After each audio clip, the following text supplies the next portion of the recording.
Vamos a hablar de qué es lo que ha pasado en las primarias demócratas y republicanas en las últimas semanas. Donald Trump ha arrasado en las primarias republicanas, por tanto va camino de conseguir el número de delegados que necesita para ser coronado como nominado republicano a la presidencia, y por parte de Biden ha triunfado incluso más, que de todas maneras suele ser lo habitual, porque los incumbents, un presidente que está en el cargo y que se vuelve a presentar a la presidencia, es muy difícil que alguien de su propio partido se presente contra él. Los casos históricos son muy contados, y que haya tenido éxito un desafío de alguien del propio partido del presidente que está en el cargo contra ese presidente, dificilísimo. Biden tenía algunos rivales, ¿no? Pues el excongresista Dean Phillips, la autora y coach Marianne Williamson, que es más de izquierdas, una tía un poco extraña.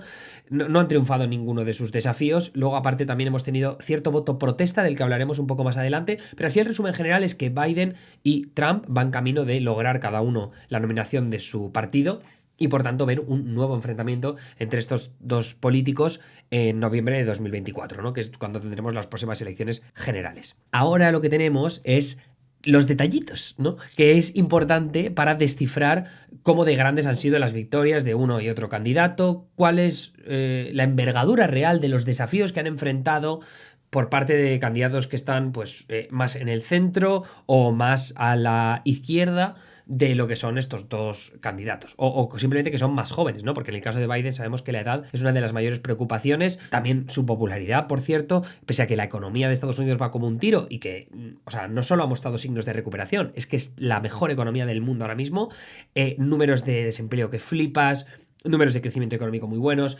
números de inflación de puta madre que se han aplacado, o sea, en general es todo guay.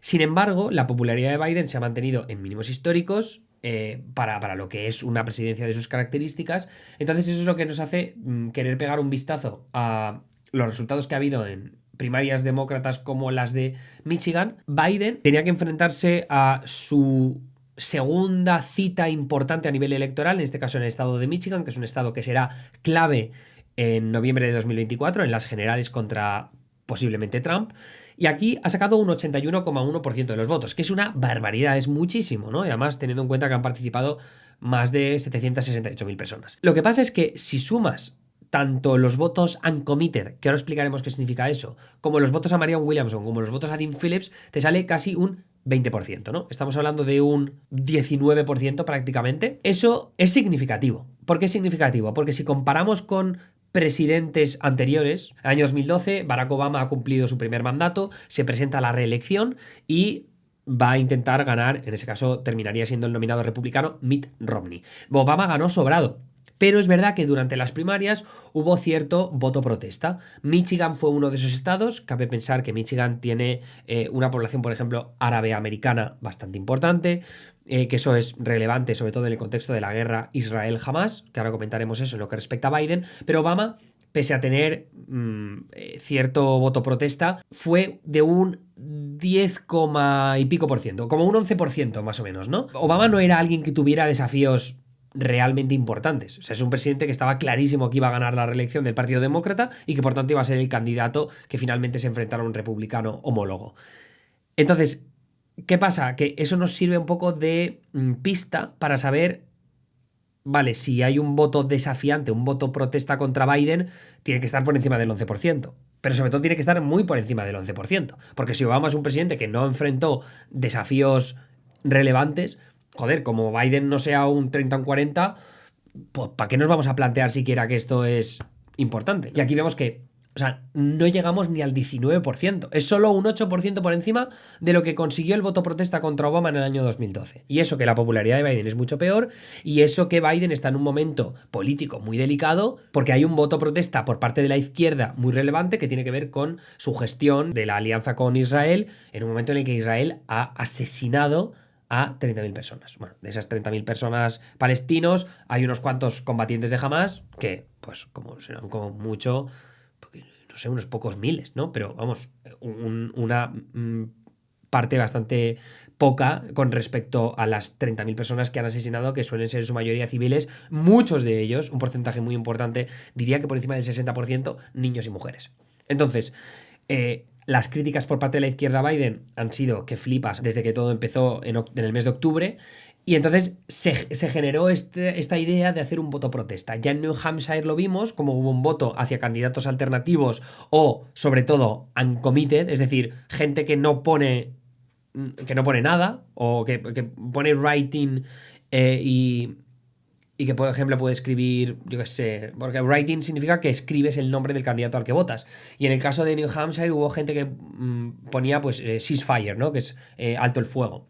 En el caso de Michigan, lo que hemos visto con ese voto protesta es un voto por uncommitted. Es decir, 101.000 personas, muchas de estas decenas de miles de personas, han votado uncommitted porque están haciendo un voto protesta en lo que refiere a la posición de Biden con respecto a Israel y la guerra en la Franja de Gaza. Claro, esto es muy relevante porque Michigan tiene una población árabe-americana súper fuerte. O sea, de hecho, te diría que la minoría árabe-americana en Michigan, la mayor que hay comunidad árabe-americana está en este estado, ¿no? De hecho, joder, Rashida Tlaib es una congresista de izquierdas que representa a Michigan, que es precisamente de aquí. Entonces hay ciudades con una población de estas características que ha votado en contra de Biden. De hecho, si miras el mapa más en concreto y te vas a Ann Arbor, que es una ciudad muy progre, ¿no? Porque tiene como es un centro neurálgico universitario, pues veis que aquí tiene Biden en Ann Arbor solo un 78%, ¿no? Que es menos del 81% que ha logrado a nivel estatal.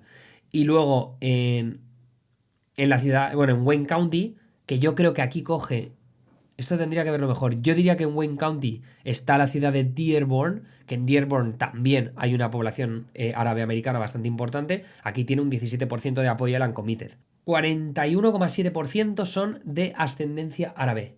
Eso es muchísimo. Es muchísimo. O sea que en realidad donde el mayor apoyo tenía que existir a lo que es este voto, o sea, el mayor apoyo al voto protesta tendría que ser este condado de Wayne, donde está la ciudad de Dearborn. Y sin embargo vemos que es el 17%. ¿Es significativo? Hombre, es una llamada de atención a Biden. Y yo creo que conforme nos acercamos a las elecciones de noviembre, Biden no solo tiene que tener en cuenta este voto de la población árabe americana que puede ser relevante para las elecciones de 2024, o sea, para las generales de noviembre, sino también por el voto joven, ¿no? Porque en el voto joven hay mucha gente más pro-palestina que pro-israelí, mucho más que lo que son la gente más mayor.